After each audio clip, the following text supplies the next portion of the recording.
Hello friends, welcome to kitchen రుచులు. మా kitchen రుచులు ఛానల్కి స్వాగతం, సుస్వాగతం.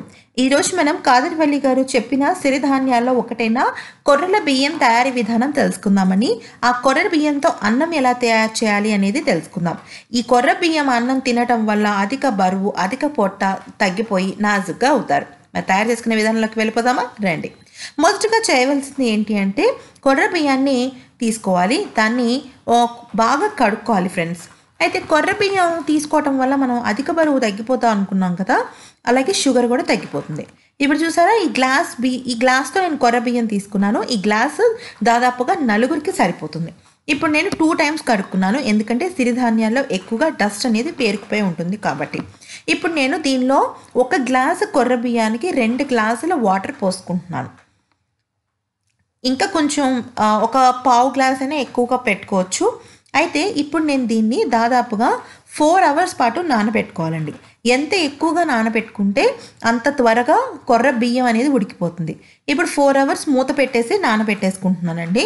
ఇప్పుడు నెక్స్ట్ ఇదే వాటర్ని, అంటే ఏదైతే కొర్ర బియ్యం నానిందో అదే వాటర్ని తీసుకొచ్చి మనం ఇప్పుడు కొర్ర బియ్యం అన్నాన్ని వండుకోవాలి.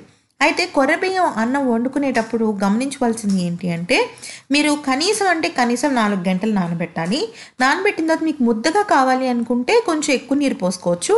లేదు మాకు పొడి పొడిగా అన్నంలాగా కావాలి అనుకుంటే 2 గ్లాసుల నీళ్ళు చాలు.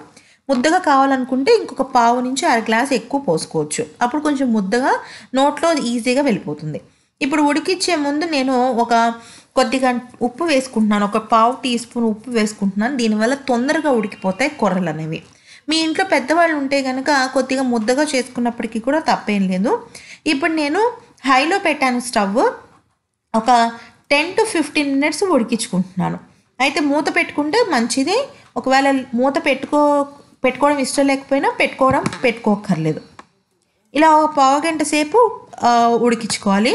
ఇప్పుడు పావు గంట అయిపోయిన తర్వాత నీరంతా ఎగిరిపోయి ఉడికిపోయి ఇలాగ బబుల్స్ బుడగలుగా మరిగిపోతున్నట్టు వస్తుందండి. ఇంకా కొంచెం ఇంత నీరుంది, చూసారా ఎంత నీరుందో అంత నీరుంది. సో ఇంకొక 10 మినిట్స్ అయితే ఖచ్చితంగా ఉడికించుకోవాలి. మళ్ళీ నేను మూత పెట్టి ఇప్పుడు నేను సిమ్లో పెట్టుకుంటున్నాను.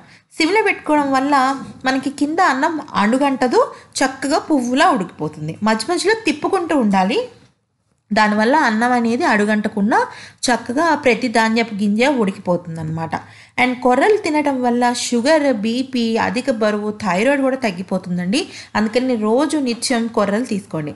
చూసారండి, ఒక 10 నిమిషాల తర్వాత కొర్రలు ఎంత చక్కగా పొడిలాడుతూ వచ్చేసాయో. ఇప్పుడు దీన్ని కూరలతో కానీ పప్పుతో కానీ దేంతో అయినా తీసుకోవచ్చు. కొర్ర బియ్యంతో అన్నం ఇది ఇలా తయారు చేసుకోవాలి. మీరు కనుక కొర్రల్ని ఆన్లైన్లో కొనుక్కోవాలనుకుంటే కింద డిస్క్రిప్షన్ బాక్స్లో పెట్టామండి, దయచేసి మీరు కొనుగోలు చేసుకోండి. ఇలాంటి ఎన్నో వంటలు కావాలి, కొత్త వెరైటీస్ కావాలి అనుకుంటే మాత్రం దయచేసి మా ఛానల్ని లైక్ చేయండి, షేర్ చేయండి.